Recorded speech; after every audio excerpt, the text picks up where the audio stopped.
श्री स्वामी समर्थ. नमस्कार भक्तांनो. प्रत्येक घरामध्ये कुलदेवी ही असतेच. मग प्रत्येकाला तिचा कुलाचार करणे जमत नाही.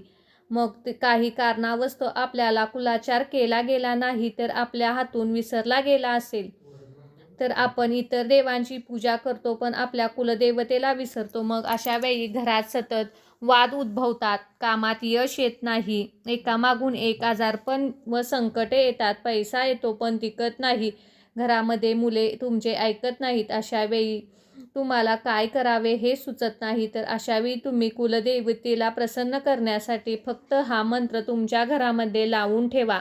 हा मंत्र खूप प्रभावी आहे. सुरक्षा कवच तयार होईल. हा मंत्र घरामध्ये रक्षा कवच बनेल.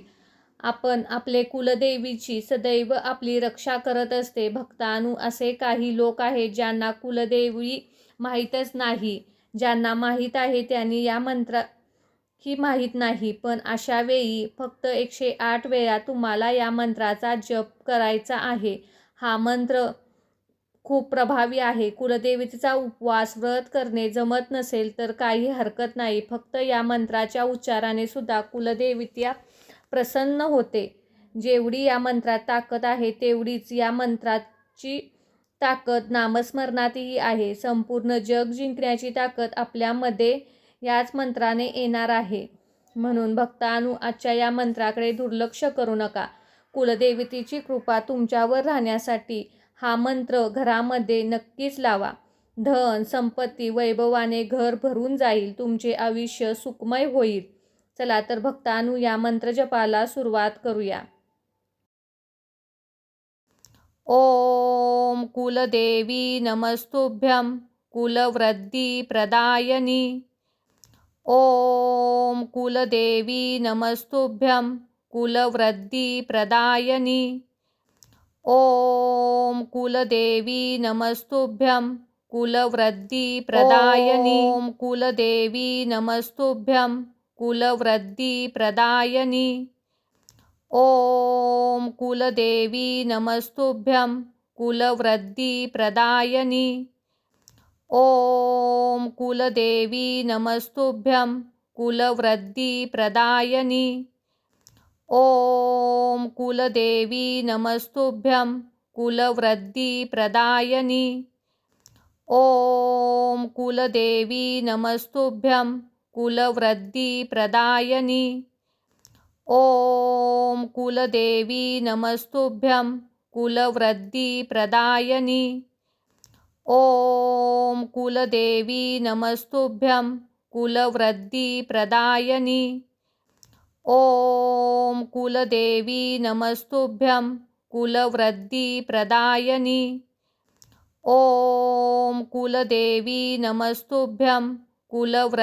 प्रदायनी. ओम कुलदेवी नमस्तुभ्यं कुलवृद्धी प्रदायनी. ओम कुलदेवी नमस्तुभ्यं कुलवृद्धी प्रदायनी. ओम कुलदेवी नमस्तुभ्यं कुलवृद्धी प्रदायनी. ओम कुलदेवी नमस्तुभ्यं कुलवृद्धी प्रदायनी. ओम कुलदेवी नमस्तुभ्यं कुलवृद्धी प्रदायनी. ओम कुलदेवी नमस्तुभ्यं कुलवृद्धी प्रदायनी. ओम कुलदेवी नमस्तुभ्यं कुलवृद्धी प्रदायनी. ओम कुलदेवी नमस्तुभ्यं कुलवृद्धी प्रदायनी. ओम कुलदेवी नमस्तुभ्यं कुलवृद्धी प्रदायनी. ओम कुलदेवी नमस्तुभ्यं कुलवृद्धी प्रदायनी. ओम कुलदेवी नमस्तुभ्यं कुलवृद्धी प्रदायनी. ओम कुलदेवी नमस्तुभ्यं कुलवृद्धी प्रदायनी. ओम कुलदेवी नमस्तुभ्यं कुलवृद्धी प्रदायनी. ओम कुलदेवी नमस्तुभ्यं कुलवृद्धी प्रदायनी. ओम कुलदेवी नमस्तुभ्यं कुलवृद्धी प्रदायनी. ॐ कुलदेवी नमस्तुभ्यं कुलवृद्धिप्रदायिनी। ॐ कुलदेवी नमस्तुभ्यं कुलवृद्धिप्रदायिनी। ॐ कुलदेवी नमस्तुभ्यं कुलवृद्धिप्रदायिनी। ॐ कुलदेवी नमस्तुभ्यं कुलवृद्धिप्रदायिनी। ॐ कुलदेवी नमस्तुभ्यं कुलवृद्धिप्रदायिनी। ॐ कुलदेवी नमस्तुभ्यं कुलवृद्धिप्रदायिनी। ॐ कुलदेवी नमस्तुभ्यं कुलवृद्धिप्रदायिनी। ॐ कुलदेवी नमस्तुभ्यं कुलवृद्धिप्रदायिनी। ॐ कुलदेवी नमस्तुभ्यं कुलवृद्धिप्रदायिनी। ॐ कुलदेवी नमस्तुभ्यं कुलवृद्धिप्रदायिनी। ॐ कुलदेवी नमस्तुभ्यं कुलवृद्धिप्रदायिनी। ॐ कुलदेवी नमस्तुभ्यं कुलवृद्धिप्रदायिनी। ॐ कुलदेवी नमस्तुभ्यं कुलवृद्धिप्रदायिनी। ॐ कुलदेवी नमस्तुभ्यं कुलवृद्धिप्रदायिनी। ॐ कुलदेवी नमस्तुभ्यं कुलवृद्धिप्रदायिनी। ॐ कुलदेवी नमस्तुभ्यं कुलवृद्धिप्रदायिनी। ॐ कुलदेवी नमस्तुभ्यं कुलवृद्धिप्रदायिनी। ॐ कुलदेवी नमस्तुभ्यं कुलवृद्धिप्रदायिनी। ॐ कुलदेवी नमस्तुभ्यं कुलवृद्धिप्रदायिनी। ॐ कुलदेवी नमस्तुभ्यं कुलवृद्धिप्रदायिनी। ॐ कुलदेवी नमस्तुभ्यं कुलवृद्धिप्रदायिनी। ॐ कुलदेवी नमस्तुभ्यं कुलवृद्धिप्रदायिनी।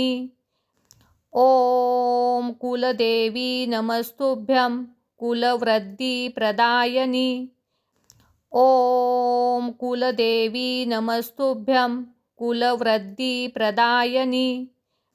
ॐ कुलदेवी नमस्तुभ्यं कुलवृद्धिप्रदायिनी।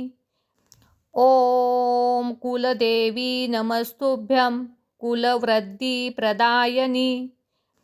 ॐ कुलदेवी नमस्तुभ्यं कुलवृद्धिप्रदायिनी। ॐ कुलदेवी नमस्तुभ्यं कुलवृद्धिप्रदायिनी। ॐ कुलदेवी नमस्तुभ्यं कुलवृद्धिप्रदायिनी। ॐ कुलदेवी नमस्तुभ्यं कुलवृद्धिप्रदायिनी। ॐ कुलदेवी नमस्तुभ्यं कुलवृद्धिप्रदायिनी। ॐ कुलदेवी नमस्तुभ्यं कुलवृद्धिप्रदायिनी। ॐ कुलदेवी नमस्तुभ्यं कुलवृद्धिप्रदायिनी। ॐ कुलदेवी नमस्तुभ्यं कुलवृद्धिप्रदायिनी। ॐ कुलदेवी नमस्तुभ्यं कुलवृद्धिप्रदायिनी। ॐ कुलदेवी नमस्तुभ्यं कुलवृद्धिप्रदायिनी। ॐ कुलदेवी नमस्तुभ्यं कुलवृद्धिप्रदायिनी। ॐ कुलदेवी नमस्तुभ्यं कुलवृद्धिप्रदायिनी। ॐ कुलदेवी नमस्तुभ्यं कुलवृद्धिप्रदायिनी। ॐ कुलदेवी नमस्तुभ्यं कुलवृद्धिप्रदायिनी। ॐ कुलदेवी नमस्तुभ्यं कुलवृद्धिप्रदायिनी। ॐ कुलदेवी नमस्तुभ्यं कुलवृद्धिप्रदायिनी। ॐ कुलदेवी नमस्तुभ्यं कुलवृद्धिप्रदायिनी। ॐ कुलदेवी नमस्तुभ्यं कुलवृद्धिप्रदायिनी। ॐ कुलदेवी नमस्तुभ्यं कुलवृद्धिप्रदायिनी।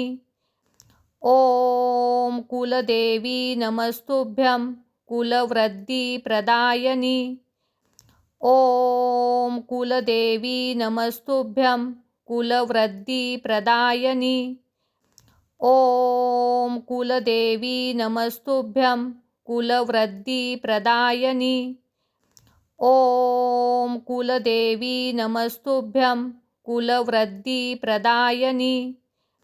ॐ कुलदेवी नमस्तुभ्यं कुलवृद्धिप्रदायिनी। ॐ कुलदेवी नमस्तुभ्यं कुलवृद्धिप्रदायिनी।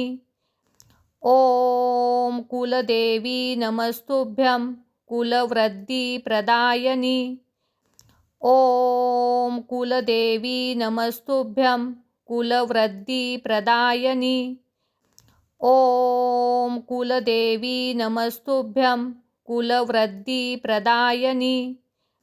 ॐ कुलदेवी नमस्तुभ्यं कुलवृद्धिप्रदायिनी।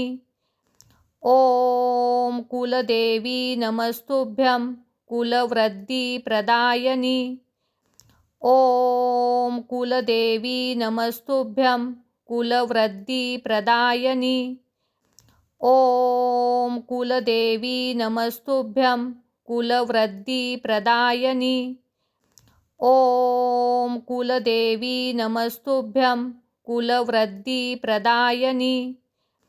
ॐ कुलदेवी नमस्तुभ्यं कुलवृद्धिप्रदायिनी। ॐ कुलदेवी नमस्तुभ्यं कुलवृद्धिप्रदायिनी। ॐ कुलदेवी नमस्तुभ्यं कुलवृद्धिप्रदायिनी। ॐ कुलदेवी नमस्तुभ्यं कुलवृद्धिप्रदायिनी। ॐ कुलदेवी नमस्तुभ्यं कुलवृद्धिप्रदायिनी। ॐ कुलदेवी नमस्तुभ्यं कुलवृद्धिप्रदायिनी।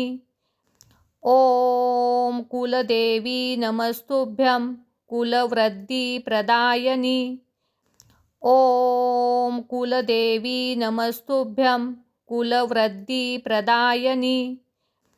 ॐ कुलदेवी नमस्तुभ्यं कुलवृद्धिप्रदायिनी। ॐ कुलदेवी नमस्तुभ्यं कुलवृद्धिप्रदायिनी।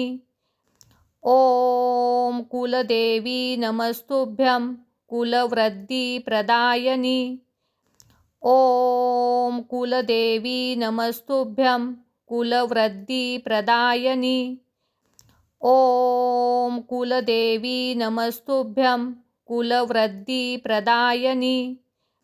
ॐ कुलदेवी नमस्तुभ्यं कुलवृद्धिप्रदायिनी। ॐ कुलदेवी नमस्तुभ्यं कुलवृद्धिप्रदायिनी। ॐ कुलदेवी नमस्तुभ्यं कुलवृद्धिप्रदायिनी। ॐ कुलदेवी नमस्तुभ्यं कुलवृद्धिप्रदायिनी। ॐ कुलदेवी नमस्तुभ्यं कुलवृद्धिप्रदायिनी। ॐ कुलदेवी नमस्तुभ्यं कुलवृद्धिप्रदायिनी। ॐ कुलदेवी नमस्तुभ्यं कुलवृद्धिप्रदायिनी। ॐ कुलदेवी नमस्तुभ्यं कुलवृद्धिप्रदायिनी। ॐ कुलदेवी नमस्तुभ्यं कुलवृद्धिप्रदायिनी। ॐ कुलदेवी नमस्तुभ्यं कुलवृद्धिप्रदायिनी। ॐ कुलदेवी नमस्तुभ्यं कुलवृद्धिप्रदायिनी। ॐ कुलदेवी नमस्तुभ्यं कुलवृद्धिप्रदायिनी। ॐ कुलदेवी नमस्तुभ्यं कुलवृद्धिप्रदायिनी। ॐ कुलदेवी नमस्तुभ्यं कुलवृद्धिप्रदायिनी। ॐ कुलदेवी नमस्तुभ्यं कुलवृद्धिप्रदायिनी। ॐ कुलदेवी नमस्तुभ्यं कुलवृद्धिप्रदायिनी। ॐ कुलदेवी नमस्तुभ्यं कुलवृद्धिप्रदायिनी। ॐ कुलदेवी नमस्तुभ्यं कुलवृद्धिप्रदायिनी। ॐ कुलदेवी नमस्तुभ्यं कुलवृद्धिप्रदायिनी। ॐ कुलदेवी नमस्तुभ्यं कुलवृद्धिप्रदायिनी। ॐ कुलदेवी नमस्तुभ्यं कुलवृद्धिप्रदायिनी। ॐ कुलदेवी नमस्तुभ्यं कुलवृद्धिप्रदायिनी। ॐ कुलदेवी नमस्तुभ्यं कुलवृद्धिप्रदायिनी। ॐ कुलदेवी नमस्तुभ्यं कुलवृद्धिप्रदायिनी।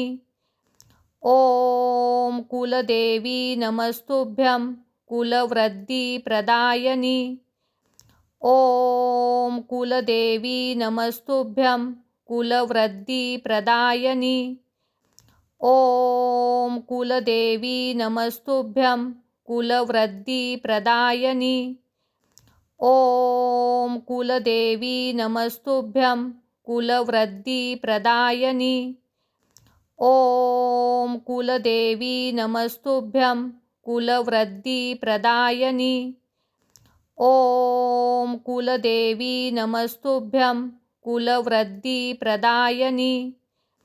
ॐ कुलदेवी नमस्तुभ्यं कुलवृद्धिप्रदायिनी। ॐ कुलदेवी नमस्तुभ्यं कुलवृद्धिप्रदायिनी। ॐ कुलदेवी नमस्तुभ्यं कुलवृद्धिप्रदायिनी। ॐ कुलदेवी नमस्तुभ्यं कुलवृद्धिप्रदायिनी। ॐ कुलदेवी नमस्तुभ्यं कुलवृद्धिप्रदायिनी। ॐ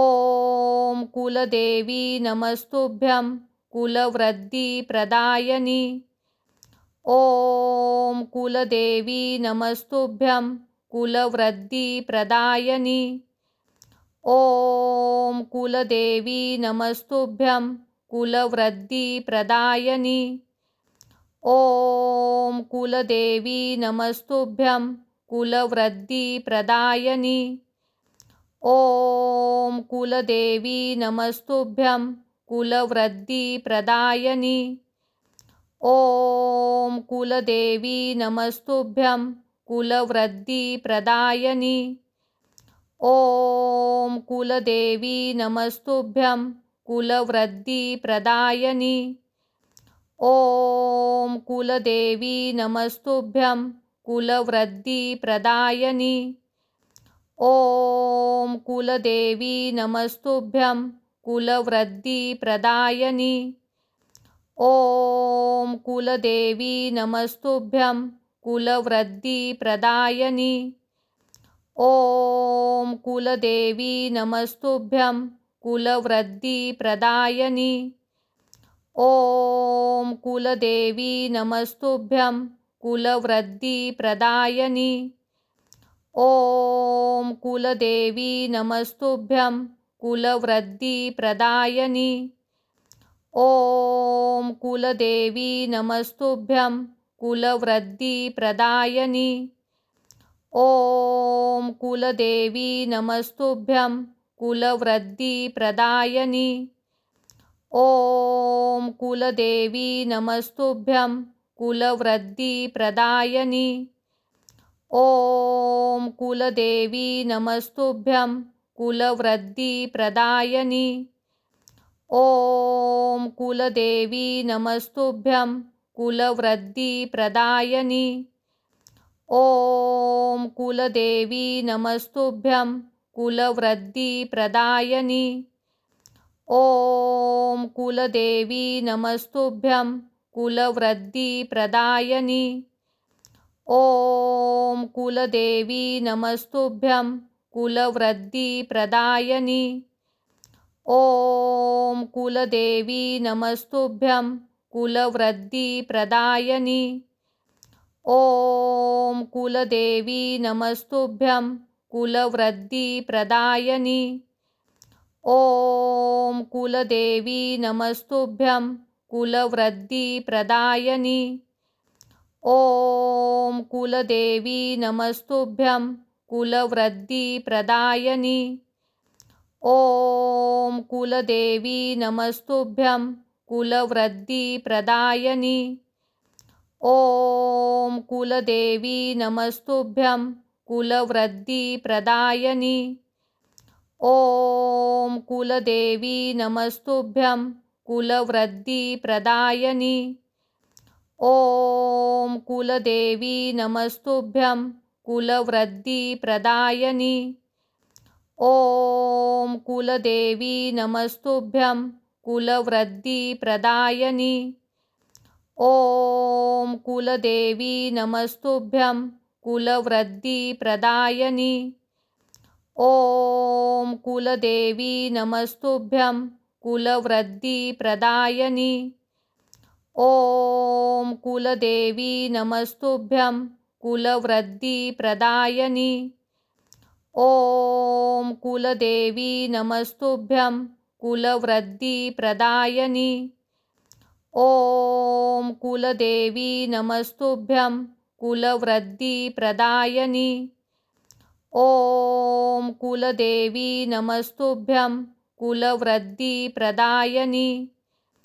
ॐ कुलदेवी नमस्तुभ्यं कुलवृद्धिप्रदायिनी। ॐ कुलदेवी नमस्तुभ्यं कुलवृद्धिप्रदायिनी।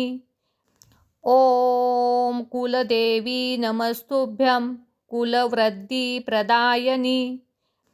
ॐ कुलदेवी नमस्तुभ्यं कुलवृद्धिप्रदायिनी।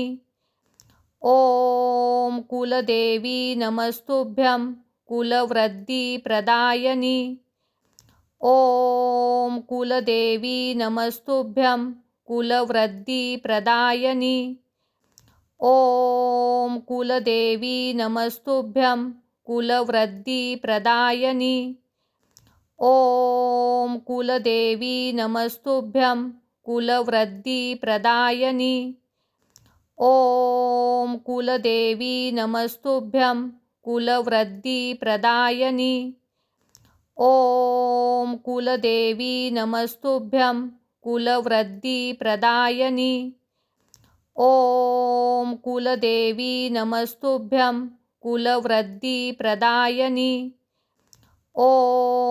कुलदेवी नमस्तुभ्यं कुलवृद्धिप्रदायिनी। ॐ कुलदेवी नमस्तुभ्यं कुलवृद्धिप्रदायिनी। ॐ कुलदेवी नमस्तुभ्यं कुलवृद्धिप्रदायिनी। ॐ कुलदेवी नमस्तुभ्यं कुलवृद्धिप्रदायिनी। ॐ कुलदेवी नमस्तुभ्यं कुलवृद्धिप्रदायिनी। ॐ कुलदेवी नमस्तुभ्यं कुलवृद्धिप्रदायिनी। ॐ कुलदेवी नमस्तुभ्यं कुलवृद्धिप्रदायिनी। ॐ कुलदेवी नमस्तुभ्यं कुलवृद्धिप्रदायिनी। ॐ कुलदेवी नमस्तुभ्यं कुलवृद्धिप्रदायिनी। ॐ कुलदेवी नमस्तुभ्यं कुलवृद्धिप्रदायिनी। ॐ कुलदेवी नमस्तुभ्यं कुलवृद्धिप्रदायिनी। ॐ कुलदेवी नमस्तुभ्यं कुलवृद्धिप्रदायिनी। ॐ कुलदेवी नमस्तुभ्यं कुलवृद्धिप्रदायिनी। ॐ कुलदेवी नमस्तुभ्यं कुलवृद्धिप्रदायिनी। ॐ कुलदेवी नमस्तुभ्यं कुलवृद्धिप्रदायिनी। ॐ कुलदेवी नमस्तुभ्यं कुलवृद्धिप्रदायिनी। ॐ कुलदेवी नमस्तुभ्यं कुलवृद्धिप्रदायिनी। ॐ कुलदेवी नमस्तुभ्यं कुलवृद्धिप्रदायिनी। ॐ कुलदेवी नमस्तुभ्यं कुलवृद्धिप्रदायिनी। ॐ कुलदेवी नमस्तुभ्यं कुलवृद्धिप्रदायिनी। ॐ कुलदेवी नमस्तुभ्यं कुलवृद्धिप्रदायिनी। ॐ कुलदेवी नमस्तुभ्यं कुलवृद्धिप्रदायिनी। ॐ कुलदेवी नमस्तुभ्यं कुलवृद्धिप्रदायिनी। ॐ कुलदेवी नमस्तुभ्यं कुलवृद्धिप्रदायिनी। ॐ कुलदेवी नमस्तुभ्यं कुलवृद्धिप्रदायिनी। ॐ कुलदेवी नमस्तुभ्यं कुलवृद्धिप्रदायिनी। ॐ कुलदेवी नमस्तुभ्यं कुलवृद्धिप्रदायिनी। ॐ कुलदेवी नमस्तुभ्यं कुलवृद्धिप्रदायिनी। ॐ कुलदेवी नमस्तुभ्यं कुलवृद्धिप्रदायिनी। ॐ कुलदेवी नमस्तुभ्यं कुलवृद्धिप्रदायिनी। ॐ कुलदेवी नमस्तुभ्यं कुलवृद्धिप्रदायिनी। ॐ कुलदेवी नमस्तुभ्यं कुलवृद्धिप्रदायिनी। ॐ कुलदेवी नमस्तुभ्यं कुलवृद्धिप्रदायिनी। ॐ कुलदेवी नमस्तुभ्यं कुलवृद्धिप्रदायिनी। ॐ कुलदेवी नमस्तुभ्यं कुलवृद्धिप्रदायिनी। ॐ कुलदेवी नमस्तुभ्यं कुलवृद्धिप्रदायिनी। ॐ कुलदेवी नमस्तुभ्यं कुलवृद्धिप्रदायिनी। ॐ कुलदेवी नमस्तुभ्यं कुलवृद्धिप्रदायिनी। ॐ कुलदेवी नमस्तुभ्यं कुलवृद्धिप्रदायिनी। ॐ कुलदेवी नमस्तुभ्यं कुलवृद्धिप्रदायिनी। ॐ कुलदेवी नमस्तुभ्यं कुलवृद्धिप्रदायिनी। ॐ कुलदेवी नमस्तुभ्यं कुलवृद्धिप्रदायिनी। ॐ कुलदेवी नमस्तुभ्यं कुलवृद्धिप्रदायिनी। ॐ कुलदेवी नमस्तुभ्यं कुलवृद्धिप्रदायिनी।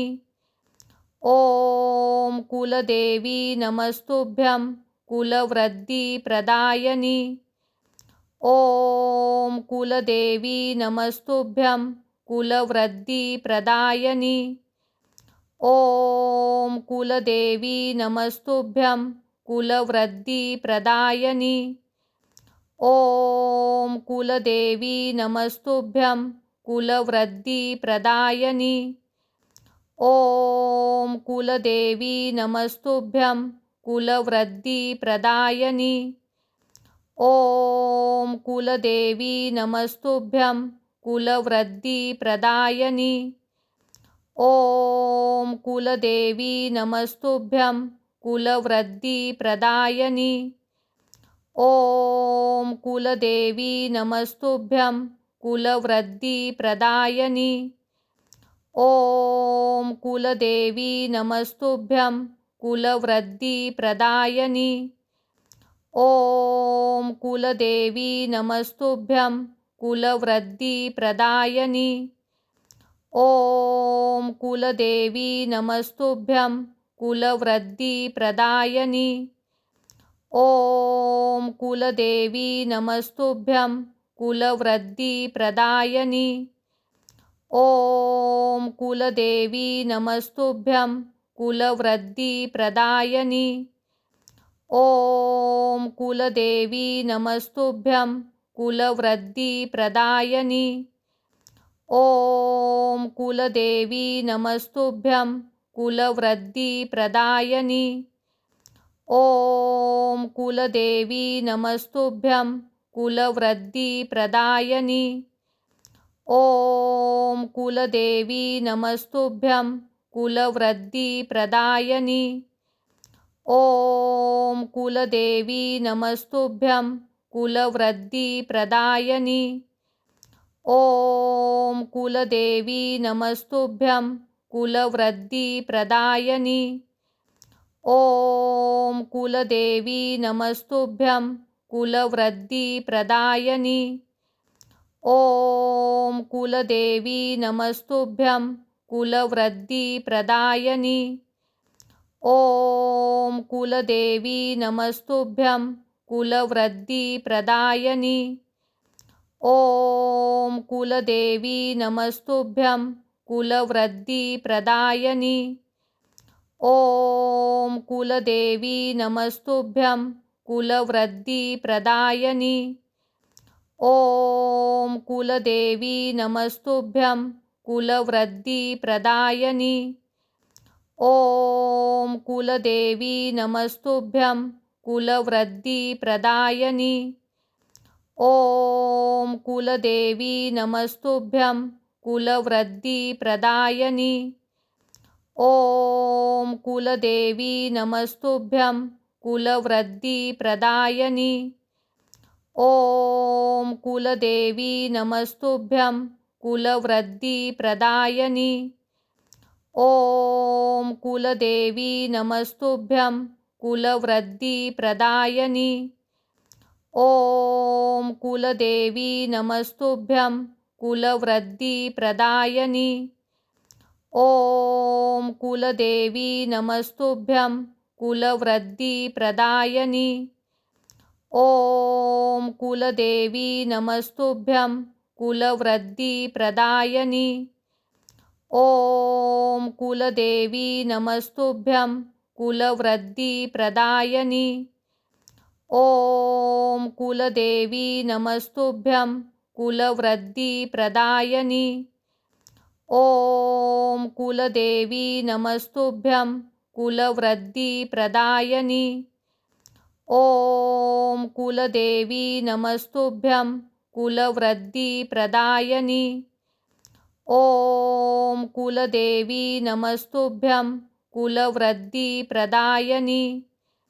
ॐ कुलदेवी नमस्तुभ्यं कुलवृद्धिप्रदायिनी। ॐ कुलदेवी नमस्तुभ्यं कुलवृद्धिप्रदायिनी।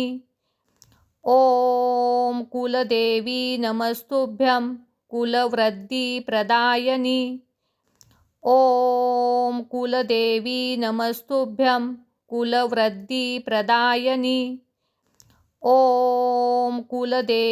नमस्तुभ्यं कुलवृद्धिप्रदायिनी। ॐ कुलदेवी नमस्तुभ्यं कुलवृद्धिप्रदायिनी। ॐ कुलदेवी नमस्तुभ्यं कुलवृद्धिप्रदायिनी। ॐ कुलदेवी नमस्तुभ्यं कुलवृद्धिप्रदायिनी। ॐ कुलदेवी नमस्तुभ्यं कुलवृद्धिप्रदायिनी। ॐ कुलदेवी नमस्तुभ्यं कुलवृद्धिप्रदायिनी। ॐ कुलदेवी नमस्तुभ्यं कुलवृद्धिप्रदायिनी। ॐ कुलदेवी नमस्तुभ्यं कुलवृद्धिप्रदायिनी। ॐ कुलदेवी नमस्तुभ्यं कुलवृद्धिप्रदायिनी। ॐ कुलदेवी नमस्तुभ्यं कुलवृद्धिप्रदायिनी। ॐ कुलदेवी नमस्तुभ्यं कुलवृद्धिप्रदायिनी। ॐ कुलदेवी नमस्तुभ्यं कुलवृद्धिप्रदायिनी। ॐ कुलदेवी नमस्तुभ्यं कुलवृद्धिप्रदायिनी। ॐ कुलदेवी नमस्तुभ्यं कुलवृद्धिप्रदायिनी। ॐ कुलदेवी नमस्तुभ्यं कुलवृद्धिप्रदायिनी। ॐ कुलदेवी नमस्तुभ्यं कुलवृद्धिप्रदायिनी। ॐ कुलदेवी नमस्तुभ्यं कुलवृद्धिप्रदायिनी। ॐ कुलदेवी नमस्तुभ्यं कुलवृद्धिप्रदायिनी। ॐ कुलदेवी नमस्तुभ्यं कुलवृद्धिप्रदायिनी। ॐ कुलदेवी नमस्तुभ्यं कुलवृद्धिप्रदायिनी। ॐ कुलदेवी नमस्तुभ्यं कुलवृद्धिप्रदायिनी। ॐ कुलदेवी नमस्तुभ्यं कुलवृद्धिप्रदायिनी। ॐ कुलदेवी नमस्तुभ्यं कुलवृद्धिप्रदायिनी। ॐ कुलदेवी नमस्तुभ्यं कुलवृद्धिप्रदायिनी। ॐ कुलदेवी नमस्तुभ्यं कुलवृद्धिप्रदायिनी। ॐ कुलदेवी नमस्तुभ्यं कुलवृद्धिप्रदायिनी। ॐ कुलदेवी नमस्तुभ्यं कुलवृद्धिप्रदायिनी। ॐ कुलदेवी नमस्तुभ्यं कुलवृद्धिप्रदायिनी। ॐ कुलदेवी नमस्तुभ्यं कुलवृद्धिप्रदायिनी। ॐ कुलदेवी नमस्तुभ्यं कुलवृद्धिप्रदायिनी। ॐ कुलदेवी नमस्तुभ्यं कुलवृद्धिप्रदायिनी। ॐ कुलदेवी नमस्तुभ्यं कुलवृद्धिप्रदायिनी। ॐ कुलदेवी नमस्तुभ्यं कुलवृद्धिप्रदायिनी। ॐ कुलदेवी नमस्तुभ्यं कुलवृद्धिप्रदायिनी। ॐ कुलदेवी नमस्तुभ्यं कुलवृद्धिप्रदायिनी। ॐ कुलदेवी नमस्तुभ्यं कुलवृद्धिप्रदायिनी। ॐ कुलदेवी नमस्तुभ्यं कुलवृद्धिप्रदायिनी। ॐ कुलदेवी नमस्तुभ्यं कुलवृद्धिप्रदायिनी। ॐ कुलदेवी नमस्तुभ्यं कुलवृद्धिप्रदायिनी। ॐ कुलदेवी नमस्तुभ्यं कुलवृद्धिप्रदायिनी। ॐ कुलदेवी नमस्तुभ्यं कुलवृद्धिप्रदायिनी। ॐ कुलदेवी नमस्तुभ्यं कुलवृद्धिप्रदायिनी। ॐ कुलदेवी नमस्तुभ्यं कुलवृद्धिप्रदायिनी। ॐ कुलदेवी नमस्तुभ्यं कुलवृद्धिप्रदायिनी। ॐ कुलदेवी नमस्तुभ्यं कुलवृद्धिप्रदायिनी। ॐ कुलदेवी नमस्तुभ्यं कुलवृद्धिप्रदायिनी। ॐ कुलदेवी नमस्तुभ्यं कुलवृद्धिप्रदायिनी। ॐ कुलदेवी नमस्तुभ्यं कुलवृद्धिप्रदायिनी। ॐ कुलदेवी नमस्तुभ्यं कुलवृद्धिप्रदायिनी। ॐ कुलदेवी नमस्तुभ्यं कुलवृद्धिप्रदायिनी। ॐ कुलदेवी नमस्तुभ्यं कुलवृद्धिप्रदायिनी। ॐ कुलदेवी नमस्तुभ्यं कुलवृद्धिप्रदायिनी। ॐ कुलदेवी नमस्तुभ्यं कुलवृद्धिप्रदायिनी। ॐ कुलदेवी नमस्तुभ्यं कुलवृद्धिप्रदायिनी। ॐ कुलदेवी नमस्तुभ्यं कुलवृद्धिप्रदायिनी। ॐ कुलदेवी नमस्तुभ्यं कुलवृद्धिप्रदायिनी।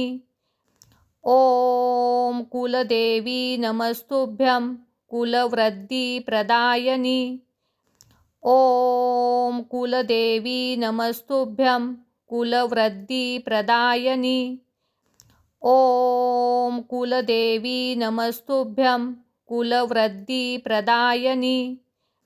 ॐ कुलदेवी नमस्तुभ्यं कुलवृद्धिप्रदायिनी। ॐ कुलदेवी नमस्तुभ्यं कुलवृद्धिप्रदायिनी।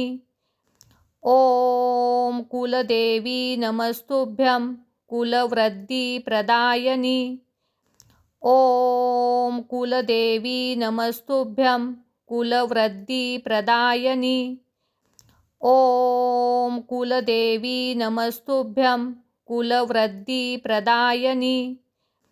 ॐ कुलदेवी नमस्तुभ्यं कुलवृद्धिप्रदायिनी।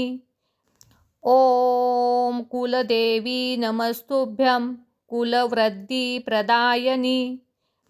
ॐ कुलदेवी नमस्तुभ्यं कुलवृद्धिप्रदायिनी। ॐ कुलदेवी नमस्तुभ्यं कुलवृद्धिप्रदायिनी। ॐ कुलदेवी नमस्तुभ्यं कुलवृद्धिप्रदायिनी। ॐ कुलदेवी नमस्तुभ्यं कुलवृद्धिप्रदायिनी। ॐ कुलदेवी नमस्तुभ्यं कुलवृद्धिप्रदायिनी। ॐ कुलदेवी नमस्तुभ्यं कुलवृद्धिप्रदायिनी। ॐ कुलदेवी नमस्तुभ्यं कुलवृद्धिप्रदायिनी। ॐ कुलदेवी नमस्तुभ्यं कुलवृद्धिप्रदायिनी। ॐ कुलदेवी नमस्तुभ्यं कुलवृद्धिप्रदायिनी। ॐ कुलदेवी नमस्तुभ्यं कुलवृद्धिप्रदायिनी। ॐ कुलदेवी नमस्तुभ्यं कुलवृद्धिप्रदायिनी। ॐ कुलदेवी नमस्तुभ्यं कुलवृद्धिप्रदायिनी। ॐ कुलदेवी नमस्तुभ्यं कुलवृद्धिप्रदायिनी। ॐ कुलदेवी नमस्तुभ्यं कुलवृद्धिप्रदायिनी। ॐ कुलदेवी नमस्तुभ्यं कुलवृद्धिप्रदायिनी। ॐ कुलदेवी नमस्तुभ्यं कुलवृद्धिप्रदायिनी। ॐ कुलदेवी नमस्तुभ्यं कुलवृद्धिप्रदायिनी। ॐ कुलदेवी नमस्तुभ्यं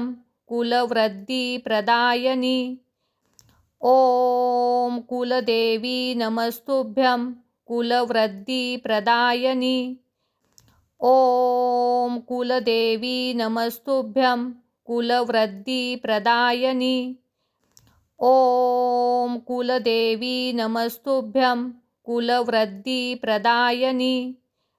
ॐ कुलदेवी नमस्तुभ्यं कुलवृद्धिप्रदायिनी। ॐ कुलदेवी नमस्तुभ्यं कुलवृद्धिप्रदायिनी।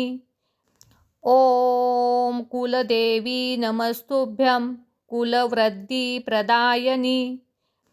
ॐ कुलदेवी नमस्तुभ्यं कुलवृद्धिप्रदायिनी। ॐ कुलदेवी नमस्तुभ्यं कुलवृद्धिप्रदायिनी।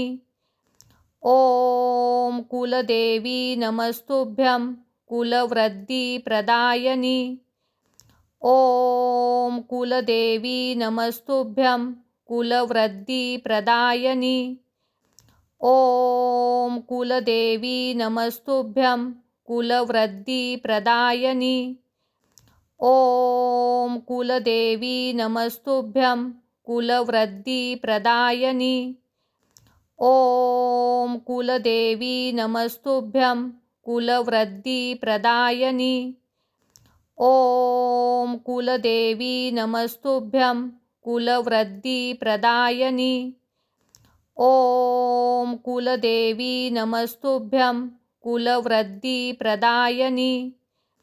ॐ कुलदेवी नमस्तुभ्यं कुलवृद्धिप्रदायिनी। ॐ कुलदेवी नमस्तुभ्यं कुलवृद्धिप्रदायिनी।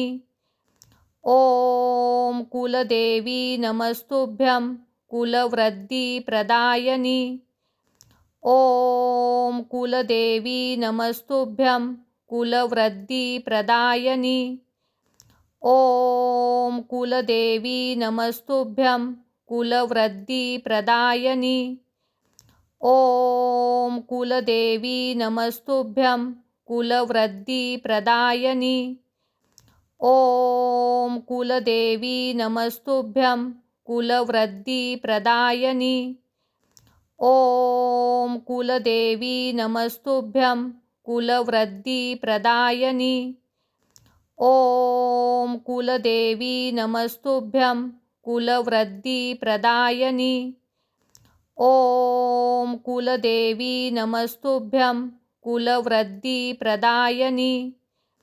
ॐ कुलदेवी नमस्तुभ्यं कुलवृद्धिप्रदायिनी।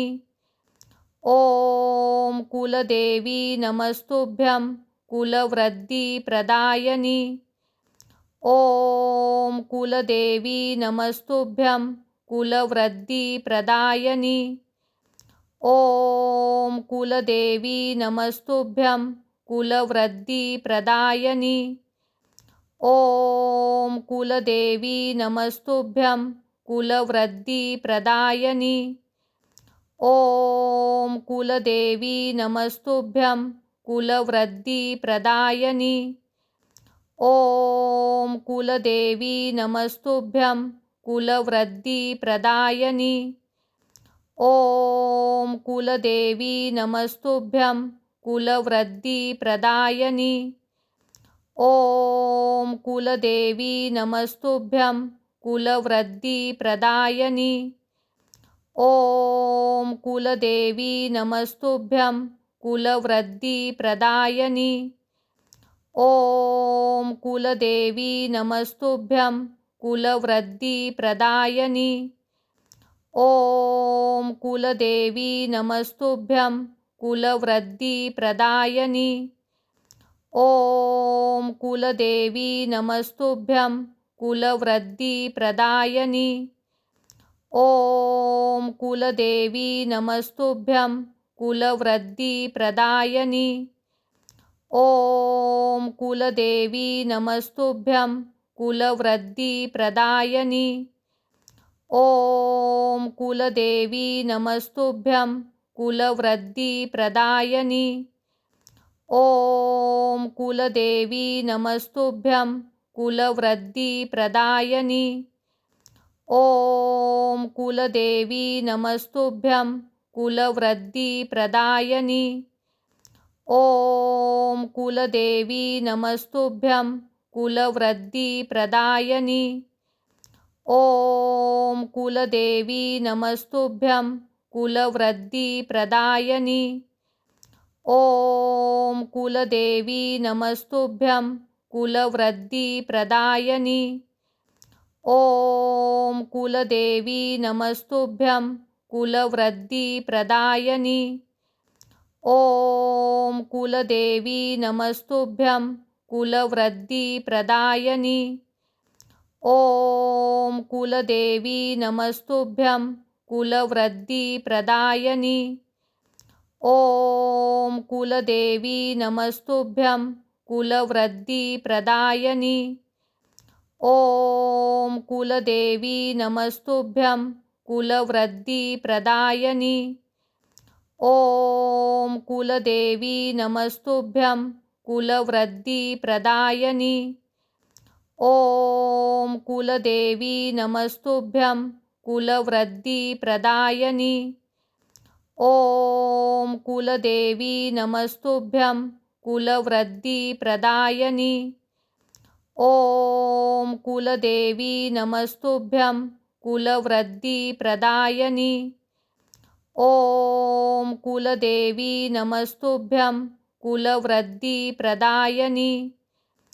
ॐ कुलदेवी नमस्तुभ्यं कुलवृद्धिप्रदायिनी।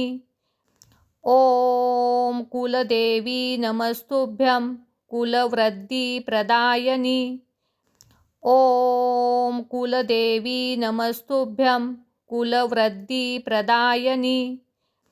ॐ कुलदेवी नमस्तुभ्यं कुलवृद्धिप्रदायिनी। ॐ कुलदेवी नमस्तुभ्यं कुलवृद्धिप्रदायिनी। ॐ कुलदेवी नमस्तुभ्यं कुलवृद्धिप्रदायिनी। ॐ कुलदेवी नमस्तुभ्यं कुलवृद्धिप्रदायिनी। ॐ कुलदेवी नमस्तुभ्यं कुलवृद्धिप्रदायिनी। ॐ कुलदेवी नमस्तुभ्यं कुलवृद्धिप्रदायिनी। ॐ कुलदेवी नमस्तुभ्यं कुलवृद्धिप्रदायिनी। ॐ कुलदेवी नमस्तुभ्यं कुलवृद्धिप्रदायिनी। ॐ कुलदेवी नमस्तुभ्यं कुलवृद्धिप्रदायिनी। ॐ कुलदेवी नमस्तुभ्यं कुलवृद्धिप्रदायिनी। ॐ कुलदेवी नमस्तुभ्यं कुलवृद्धिप्रदायिनी। ॐ कुलदेवी नमस्तुभ्यं कुलवृद्धिप्रदायिनी। ॐ कुलदेवी नमस्तुभ्यं कुलवृद्धिप्रदायिनी। ॐ कुलदेवी नमस्तुभ्यं कुलवृद्धिप्रदायिनी। ॐ कुलदेवी नमस्तुभ्यं कुलवृद्धिप्रदायिनी। ॐ कुलदेवी नमस्तुभ्यं कुलवृद्धिप्रदायिनी। ॐ कुलदेवी नमस्तुभ्यं कुलवृद्धिप्रदायिनी। ॐ कुलदेवी नमस्तुभ्यं कुलवृद्धिप्रदायिनी। ॐ कुलदेवी नमस्तुभ्यं कुलवृद्धिप्रदायिनी। ॐ कुलदेवी नमस्तुभ्यं कुलवृद्धिप्रदायिनी।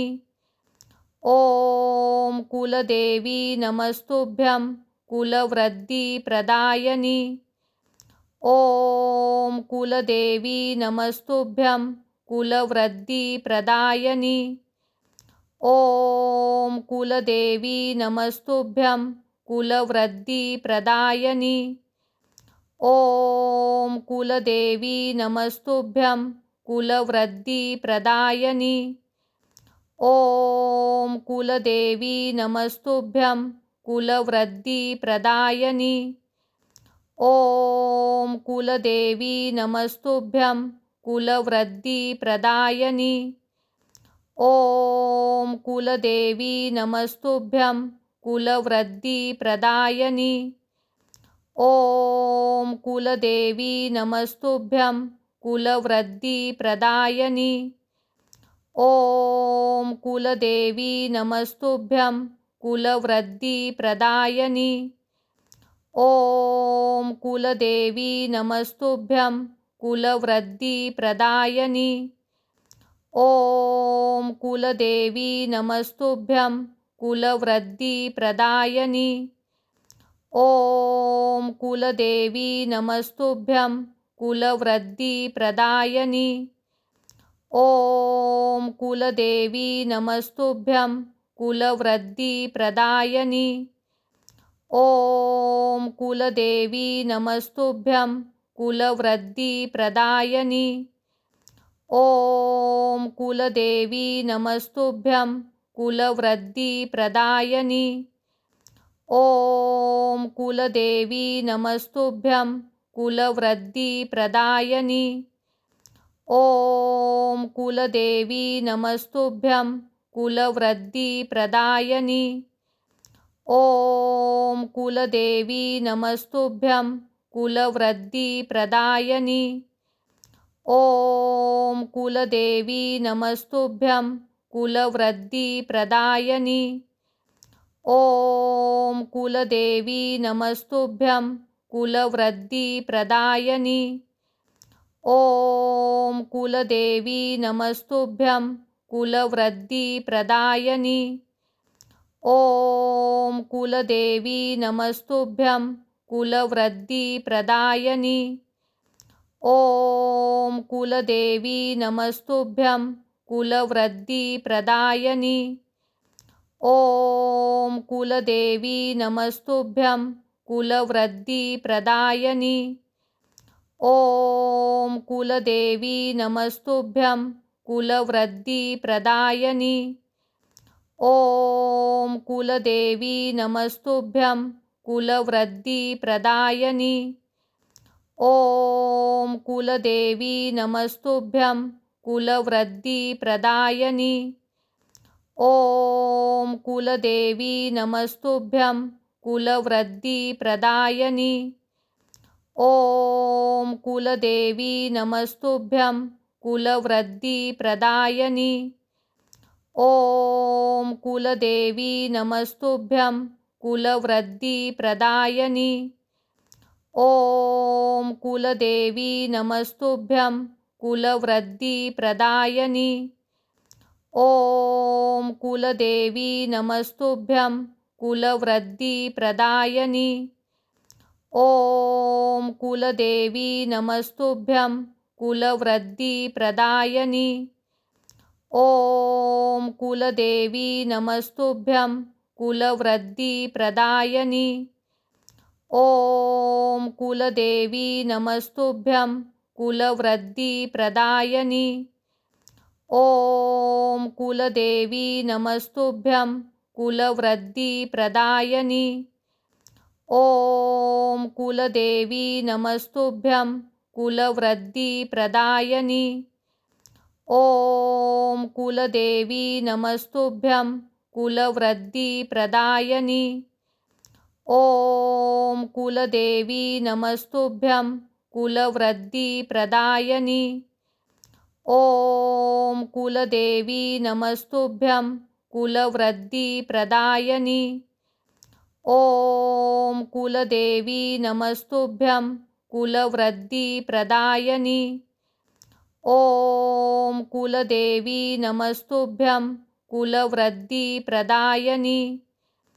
ॐ कुलदेवी नमस्तुभ्यं कुलवृद्धिप्रदायिनी। ॐ कुलदेवी नमस्तुभ्यं कुलवृद्धिप्रदायिनी। ॐ कुलदेवी नमस्तुभ्यं कुलवृद्धिप्रदायिनी। ॐ कुलदेवी नमस्तुभ्यं कुलवृद्धिप्रदायिनी। ॐ कुलदेवी नमस्तुभ्यं कुलवृद्धिप्रदायिनी। ॐ कुलदेवी नमस्तुभ्यं कुलवृद्धिप्रदायिनी। ॐ कुलदेवी नमस्तुभ्यं कुलवृद्धिप्रदायिनी।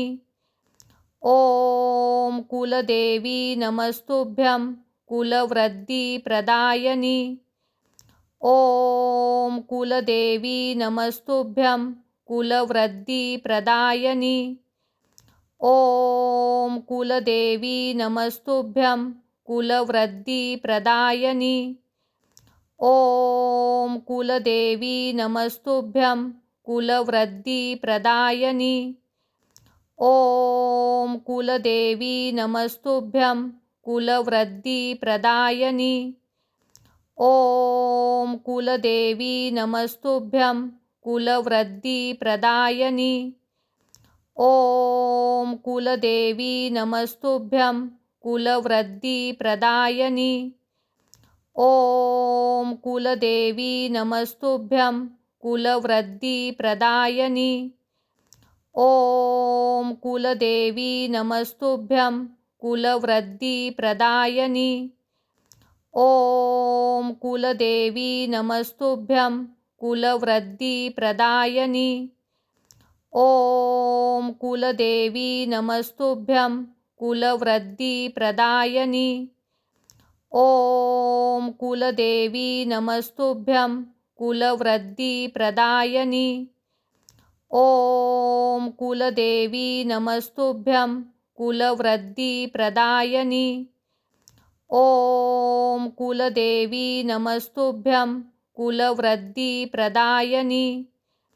ॐ कुलदेवी नमस्तुभ्यं कुलवृद्धिप्रदायिनी। ॐ कुलदेवी नमस्तुभ्यं कुलवृद्धिप्रदायिनी। ॐ कुलदेवी नमस्तुभ्यं कुलवृद्धिप्रदायिनी। ॐ कुलदेवी नमस्तुभ्यं कुलवृद्धिप्रदायिनी। ॐ कुलदेवी नमस्तुभ्यं कुलवृद्धिप्रदायिनी। ॐ कुलदेवी नमस्तुभ्यं कुलवृद्धिप्रदायिनी। ॐ कुलदेवी नमस्तुभ्यं कुलवृद्धिप्रदायिनी।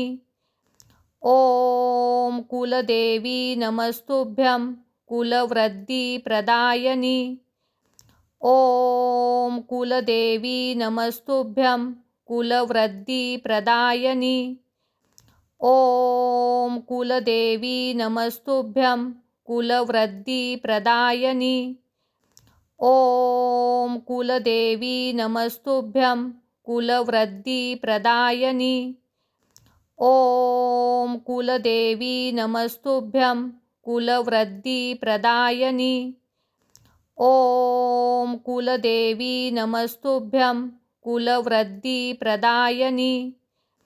ॐ कुलदेवी नमस्तुभ्यं कुलवृद्धिप्रदायिनी। ॐ कुलदेवी नमस्तुभ्यं कुलवृद्धिप्रदायिनी। ॐ कुलदेवी नमस्तुभ्यं कुलवृद्धिप्रदायिनी। ॐ कुलदेवी नमस्तुभ्यं कुलवृद्धिप्रदायिनी। ॐ कुलदेवी नमस्तुभ्यं कुलवृद्धिप्रदायिनी। ॐ कुलदेवी नमस्तुभ्यं कुलवृद्धिप्रदायिनी। ॐ कुलदेवी नमस्तुभ्यं कुलवृद्धिप्रदायिनी। ॐ कुलदेवी नमस्तुभ्यं कुलवृद्धिप्रदायिनी। ॐ कुलदेवी नमस्तुभ्यं कुलवृद्धिप्रदायिनी। ॐ कुलदेवी नमस्तुभ्यं कुलवृद्धिप्रदायिनी। ॐ कुलदेवी नमस्तुभ्यं कुलवृद्धिप्रदायिनी। ॐ कुलदेवी नमस्तुभ्यं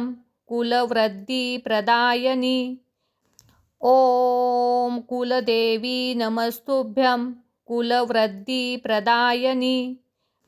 ॐ कुलदेवी नमस्तुभ्यं कुलवृद्धिप्रदायिनी। ॐ कुलदेवी नमस्तुभ्यं कुलवृद्धिप्रदायिनी। ॐ कुलदेवी नमस्तुभ्यं कुलवृद्धिप्रदायिनी। ॐ कुलदेवी नमस्तुभ्यं कुलवृद्धिप्रदायिनी। ॐ कुलदेवी नमस्तुभ्यं कुलवृद्धिप्रदायिनी। ॐ कुलदेवी नमस्तुभ्यं कुलवृद्धिप्रदायिनी। ॐ कुलदेवी नमस्तुभ्यं कुलवृद्धिप्रदायिनी। ॐ कुलदेवी नमस्तुभ्यं कुलवृद्धिप्रदायिनी। ॐ कुलदेवी नमस्तुभ्यं कुलवृद्धिप्रदायिनी। ॐ कुलदेवी नमस्तुभ्यं कुलवृद्धिप्रदायिनी। ॐ कुलदेवी नमस्तुभ्यं कुलवृद्धिप्रदायिनी। ॐ कुलदेवी नमस्तुभ्यं कुलवृद्धिप्रदायिनी। ॐ कुलदेवी नमस्तुभ्यं कुलवृद्धिप्रदायिनी। ॐ कुलदेवी नमस्तुभ्यं कुलवृद्धिप्रदायिनी। ॐ कुलदेवी नमस्तुभ्यं कुलवृद्धिप्रदायिनी। ॐ कुलदेवी नमस्तुभ्यं कुलवृद्धिप्रदायिनी। ॐ कुलदेवी नमस्तुभ्यं कुलवृद्धिप्रदायिनी। ॐ कुलदेवी नमस्तुभ्यं कुलवृद्धिप्रदायिनी। ॐ कुलदेवी नमस्तुभ्यं कुलवृद्धिप्रदायिनी। ॐ कुलदेवी नमस्तुभ्यं कुलवृद्धिप्रदायिनी। ॐ कुलदेवी नमस्तुभ्यं कुलवृद्धिप्रदायिनी। ॐ कुलदेवी नमस्तुभ्यं कुलवृद्धिप्रदायिनी। ॐ कुलदेवी नमस्तुभ्यं कुलवृद्धिप्रदायिनी। ॐ कुलदेवी नमस्तुभ्यं कुलवृद्धिप्रदायिनी। ॐ कुलदेवी नमस्तुभ्यं कुलवृद्धिप्रदायिनी। ॐ कुलदेवी नमस्तुभ्यं कुलवृद्धिप्रदायिनी। ॐ कुलदेवी नमस्तुभ्यं कुलवृद्धिप्रदायिनी। ॐ कुलदेवी नमस्तुभ्यं कुलवृद्धिप्रदायिनी। ॐ कुलदेवी नमस्तुभ्यं कुलवृद्धिप्रदायिनी। ॐ कुलदेवी नमस्तुभ्यं कुलवृद्धिप्रदायिनी। ॐ कुलदेवी नमस्तुभ्यं कुलवृद्धिप्रदायिनी। ॐ कुलदेवी नमस्तुभ्यं कुलवृद्धिप्रदायिनी। ॐ कुलदेवी नमस्तुभ्यं कुलवृद्धिप्रदायिनी। ॐ कुलदेवी नमस्तुभ्यं कुलवृद्धिप्रदायिनी।